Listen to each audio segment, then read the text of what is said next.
السلام علیکم۔ کسان مددگار ہفتہ وار نیوز بلیٹن میں خوش آمدید۔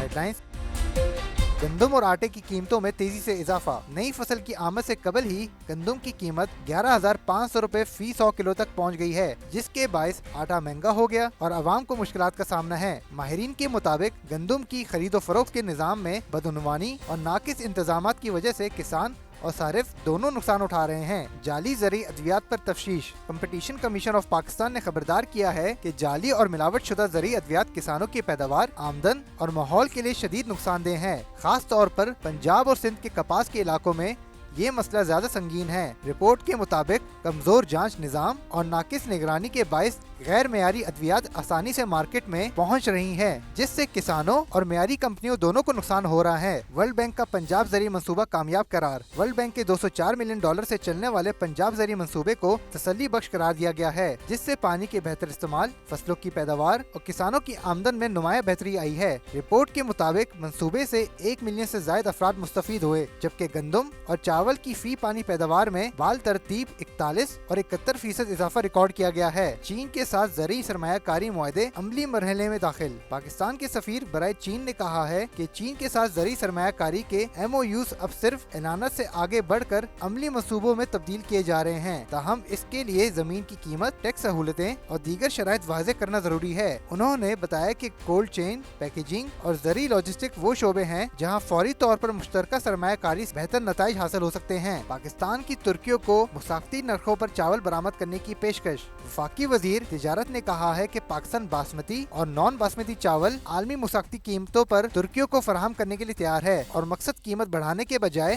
برآمدات کا حجم بڑھا کر کسانوں کی آمدن کو تحفظ دینا ہے۔ انہوں نے بتایا کہ رواں سیزن میں دھان کی پیداوار بہتر رہی ہے، تاہم بھارت اور ویتنام کی قیمتوں کے باعث عالمی منڈی میں مقابلہ سخت ہو گیا ہے۔ جدید زرعی ایجادات۔ پرائموس 5000 پیلٹ مشین۔ یہ جدید پیلٹ مشین مکئی، گندم، جو اور سویابین جیسے زرعی اجزاء کو پیس کر اعلیٰ معیار کا دانے دار چارہ تیار کرتی ہے، جو مویشیوں کے لیے زیادہ غذائیت بخش اور آسانی سے محفوظ کیا جا سکتا ہے۔ اس مشین کی مدد سے کسان کم وقت اور کم محنت میں یکساں معیار کا چارہ بنا کر اپنی لاگت کم اور دودھ و گوشت کی پیداوار میں اضافہ کر سکتے ہیں۔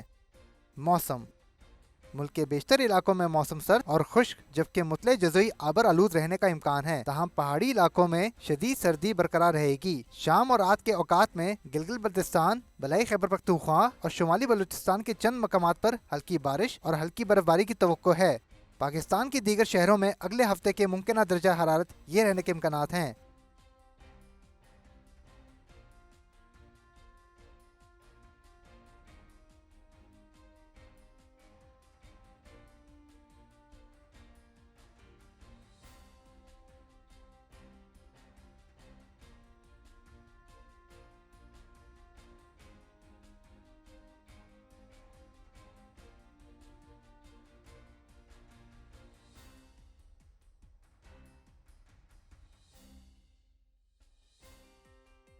منڈی نرخ نامہ۔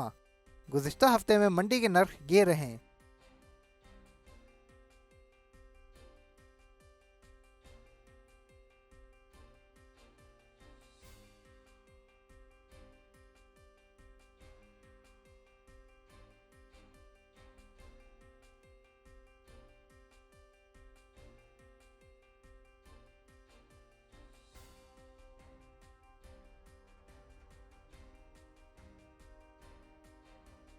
اسی کے ساتھ خبروں کا اختتام ہوتا ہے۔ اگلے ہفتے انشاءاللہ مزید خبروں کے ساتھ آپ کی خدمت میں حاضر ہوں گے۔ اللہ حافظ۔